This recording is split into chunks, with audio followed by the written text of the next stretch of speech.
कुछ दिनों पहले आपके साथ क्या हुआ था जोगबनी में? आप बता रहे थे ना कि आपके साथ जोगबनी में कोई दुर्व्यवहार किया गया। ये मामला न्यायालय में है और हम इस पे कुछ बोल नहीं सकते। जनसुराज ज्वाइन किया हमको 10 दिन नहीं हुआ और एफआईआर करवा दिया। क्या धारा लगी है अभी कोर्ट मतलब एफआईआर हुआ तो आपको कॉपी मिला हुआ? नहीं मिला। कोई पता करने का हमें नहीं पता करने की कोशिश की है, फ़ोन किए थे 2 बार, नहीं उठाए थाना अध्यक्ष महोदय।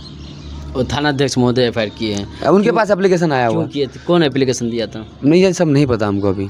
हमको बस पता चला था कि एफआईआर रजिस्टर्ड हुआ है। आपको क्या लग रहा है ये सब राजनीतिक षड्यंत्र, राजनीतिक षड्यंत्र, हमको डैमेज करने की कोशिश किया जा रहा है। हमको एफआईआर का धमकी दिखाया जा रहा है। हम थोड़े ना एफआईआर से डरने वाले हैं। क्या करने गए थे वहाँ पे आप? कहाँ? जोगबनी मेरा क्षेत्र है। हम उस विधानसभा डेली घूमते हैं। अब बोलिए फार्मेशन क्या करने के तो जवाब है, ठिला मोहन क्या करने के तो कुछ जवाब थोड़े ना। क्षेत्र हम डेली जाते हैं। सुबह 2 बजे भी कंप्लेंट आता है, जाते हैं दिन के 2 बजे कंप्लेंट। तो घूम रहे तो एफआईआर करना क्या मतलब है? कुछ तो सर प्रशासनिक अधिकारी हतोत्साहित मतलब हतोत्साहित हैं वो। मतलब हम अधिकारी के खिलाफ मुखर हैं। मतलब हमको जो उचित लगता है हम बोलते हैं। तो कहीं ना कहीं उसका राजनीतिकरण किया जा रहा है। जब तक सर कोर्ट में मामला है और हम इस पे कुछ बोलने से नहीं, हम आपसे पूछ नहीं रहे, हम ये जानना चाह रहे हैं, हम ये समझना चाह रहे हैं कि आपके ऊपर एफआईआर, मेरे पास एफआईआर का कॉपी नहीं मिला। आप मान लीजिए आप खुद को कैंडिडेट घोषित किए सर हुए मेरे हैं। पास अभी तक एफआईआर कॉपी आया नहीं। मतलब आप बता रहे हैं कि हुआ है जी, ये बता रहे हैं, न्यायालय में मामला है तो जरूर है हुआ जी, होगा। जी, जी। तो कैंडिडेट घोषित कर रहे हैं अपने आप को, तो आखिर ये भी तो हो सकता है ना कि आपको दबाने की कोशिश हो रहा होगा। दबाने का ही कोशिश है सर। हम यही जानना चाह रहे हैं मतलब कि एक इनको लगता है कि एक जनता के हमारा सामने एक गढ़ है। अभी ये जो वीडियो है वो लोग देखेंगे तो हम ये जानना चाह रहे हैं, जनता ये जानना चाह रही है क्या वो एफआईआर वजह क्या हुआ जो आपके ऊपर एफआईआर, क्योंकि गलत तो एफआईआर हो नहीं सकता है। अब कुछ तो हुआ होगा ऐसा जो एफआईआर हुआ होगा। सर वजह क्या है जब तक एफआईआर नहीं देखेंगे हम कुछ नहीं कह सकते। लेकिन राजनीतिक एफआईआर कर दिया आपके नाम पर। सर जब अब कौन किया, करने वाला पता चले, कैसे किया, क्या धाराएं लगाई गई। तो आप थाना नहीं गए पता करने? सर थाना से लेटर आता है और हमको जहाँ तक पता चला ऐसे बहुत खतरनाक धाराएं नहीं लगाई गई है।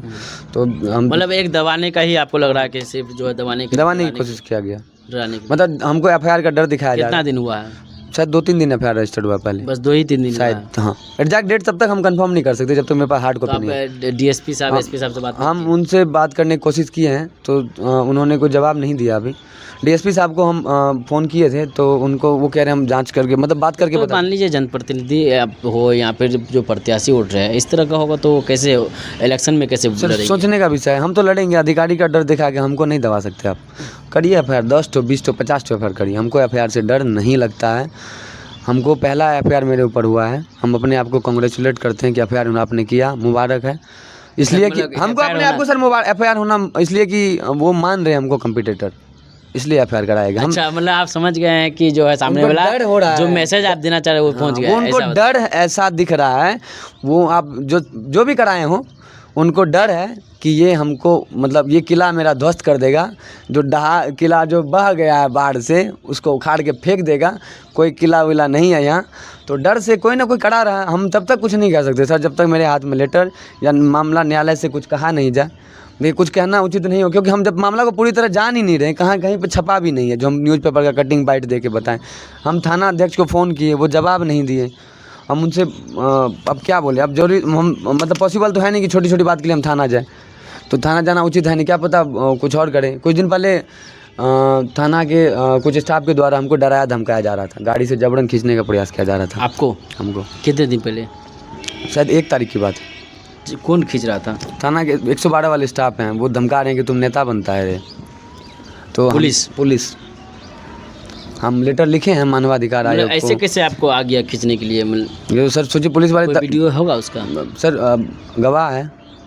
तो आप आवेदन नहीं दिए उसके खिलाफ? आवेदन दे रखे हैं। किसको दिए? थाना अध्यक्ष को दिए हैं, एसपी साहब को दिए हैं, डीएसपी साहब को दिए हैं, इलेक्शन कमीशन को दिए हैं और ह्यूमन राइट्स को दिए। चलिए ये हमारे साथ जुड़े हुए थे मोहन आनंद जी जो फॉरबिसगंज से 48 विधानसभा फॉरबिसगंज से विधायक प्रत्याशी के रूप में फील्ड में दौरा कर रहे हैं। साथ ही उन समस्याओं को देख रहे हैं जो पिछले 10 वर्षों से जो यहाँ के विधायक हैं उनके कार्यकाल में सफल नहीं हो पाया, बन नहीं पाया, पुल नहीं बन पाया, लोग एम्बुलेंस लेकर नहीं जा पाते गांव तक, और जो सड़क की समस्या है, जाम की समस्या है, उन पर भी इनसे बात हुई। क्योंकि फॉरबिसगंज सदर रोड में काफ़ी पानी की समस्या देखी जाती है, जोगबनी में काफ़ी जाम की समस्या देखी जाती है। इन्होंने हल भी उनका बताया। आगे भी हम इनसे कुछ विषय पर बात करते रहेंगे। देखते रहे दस्तक टुडे। धन्यवाद।